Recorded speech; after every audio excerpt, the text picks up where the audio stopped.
Assalamualaikum warahmatullahi wabarakatuh. Selamat pagi, siang, sore, malam teman-teman semua. Kembali lagi ke channel ini. Izinkan saya menyampaikan pengetahuan saya tentang pondasi dangkal dan talut pasangan batu.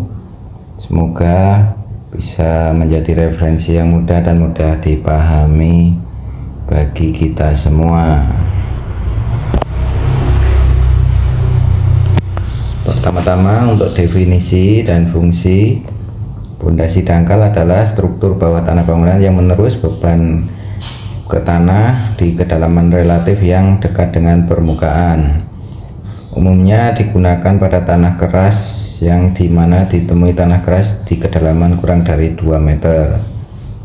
Untuk pondasi talut pasangan batu ini biasa digunakan untuk menahan tanah timbunan dan menjaga erosi pada lereng atau perkuatan pada lereng. Ini bisa dibuat dari batu belah yang disusun dengan campuran mortar atau spesi. Komponen desain pondasi dangkal yang pertama adalah kita harus tahu perhitungan dulu beban struktur yang akan ditopang di atasnya, kemudian jenis atau kedalaman tanah keras ini dapat diambil dari hasil sondir atau SPT, kemudian dimensi bangunan.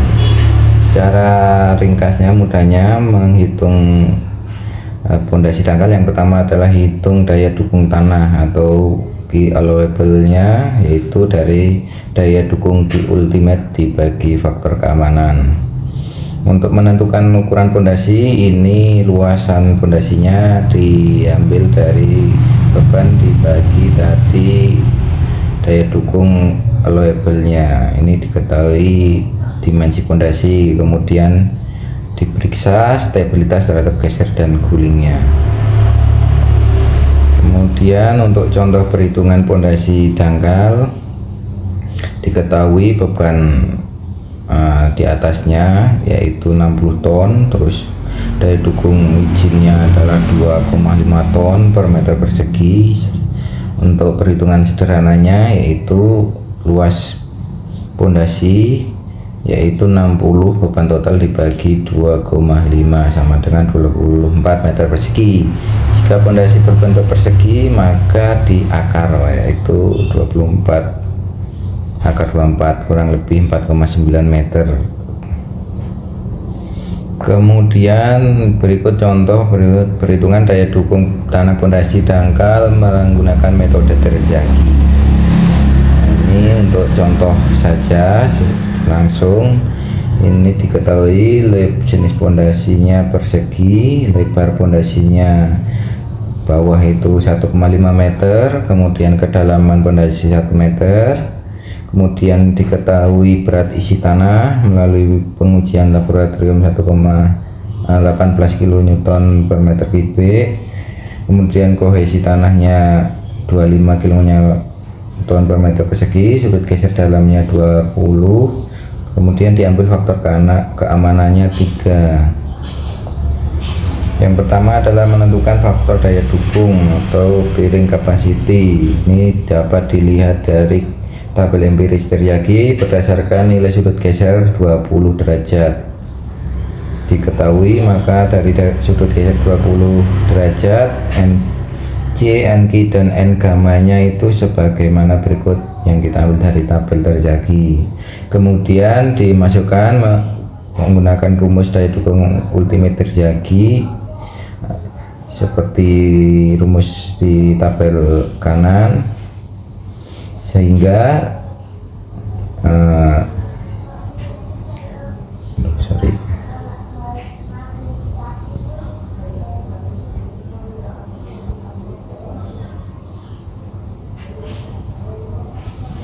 ini kemudian dihitung, dimasukkan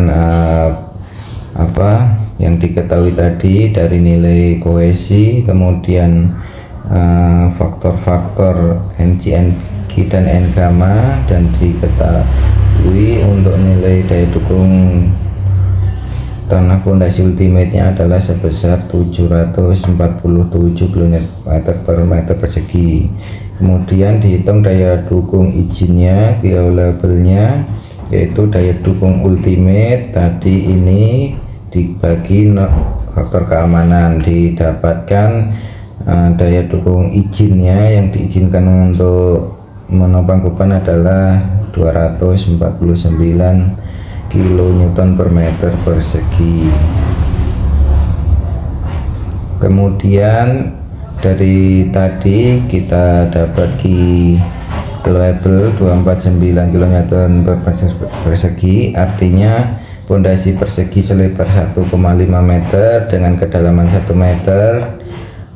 Tanah tersebut dapat menahan beban sebesar 249 kN per meter persegi di sini ya. Jika menggunakan faktor keamanan 3, ini faktor keamanan tergantung kita mendesain bagaimana kita mendapatkan data-data yang terkait. Kemudian untuk konversi, jika digunakan percepatan gravitasi 10 meter per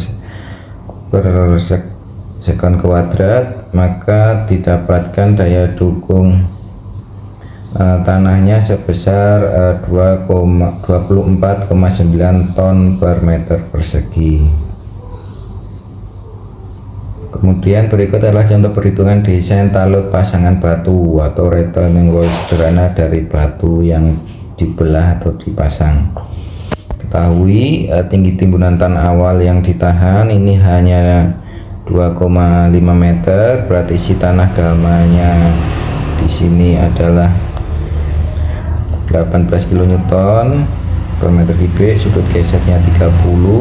Kemudian jenis tanah pasangan batunya, gambar pasangan batu 22 kN, kemiringan talut ini adalah 1:0,75. Kemudian faktor keamanannya diambil 1,5. Pertama kita hitung tekanan aktif tanah. Ini kita perhitungkan tekanan aktif, ada juga tekanan aktif. Sebenarnya tekanan aktif adalah tekanan tanah yang sifatnya mendorong untuk menggeser atau menggulingkan struktur itu. Jika kita terdapat posisi tanah yang menahan di sebelah sini, ini bisa menjadi perhitungan tekanan tanah pasif. Untuk sementara kita mencontohkan tekanan aktif tanah, muka tanah dan tanpa air. Jika ada air maka dapat juga ditambahkan dengan tekanan hidrostatisnya, dan juga mungkin ada tekanan terhadap swellingnya apabila tanah tersebut berpotensi mengembang, itu bisa juga ditambahkan. Sehingga dari rumus berikut didapatkan tekanan aktif tanahnya adalah 18,75 kN per meter. Kemudian desain talut, perkiraan kita adalah tinggi, kita perkirakan tingginya adalah 2,5 meter, lebar dasarnya adalah 1,55 meter. Kemudian hitung berat talut. Untuk pendekatan segitiga, karena bentuk talut miring, luas penampang adalah alas setengah alas kali tinggi, maka didapatkan luasannya adalah 1,9375 dikalikan berat jenis ini tadi pasangan batu, maka didapatkan berat talut adalah 42,63 kN per meter. Kemudian pengecekan terhadap stabilitas guling.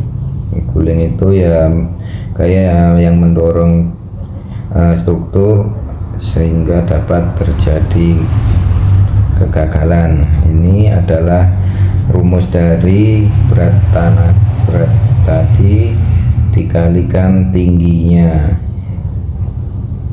maka didapatkan momen penahannya adalah 22,03 kN.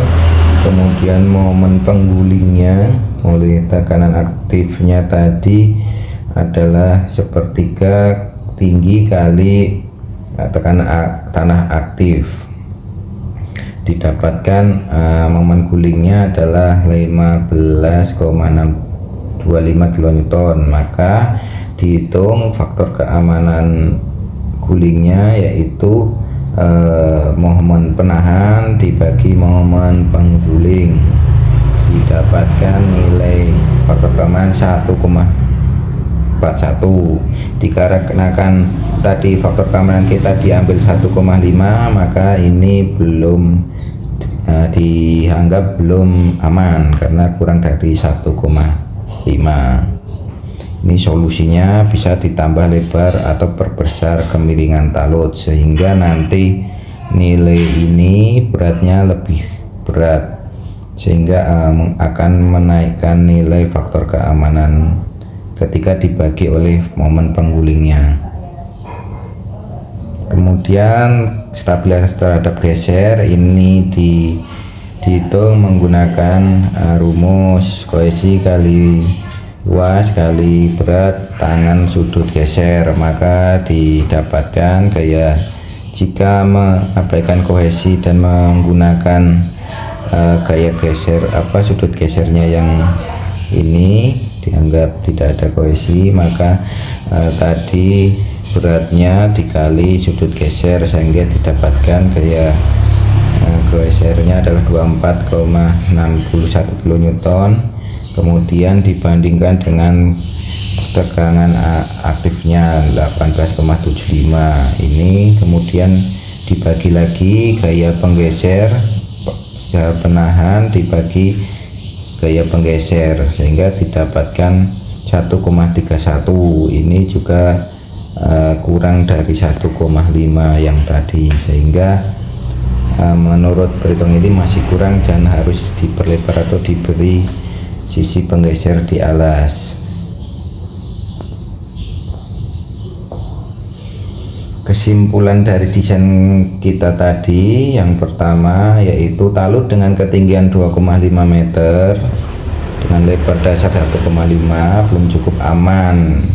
Ini ditinjau dari SF nya yang 1,5, ini belum aman, maka disarankan menaikkan lebar. Dicoba lagi dilakukan perhitungan menaikkan lebar ke 1,8 meter atau menambahkan berat dengan sayap belakang atau balok topi dan memastikan adanya lubang drainase webpool ini untuk apabila terdapat kemungkinan buka air tanah di situ, sehingga mungkin lebih bisa menahan terhadap geser dan gulingnya. Berikut adalah desain sederhana, perhitungan sederhana terhadap pondasi dangkal dan talut. Untuk lebih detailnya nanti kita akan coba kombinasi dengan perhitungan stabilitas lereng dengan perkuatan seperti talut ini, dinding penahan tanah dan lain sebagainya. Demikian yang dapat saya sampaikan. Terima kasih. Assalamualaikum warahmatullahi wabarakatuh.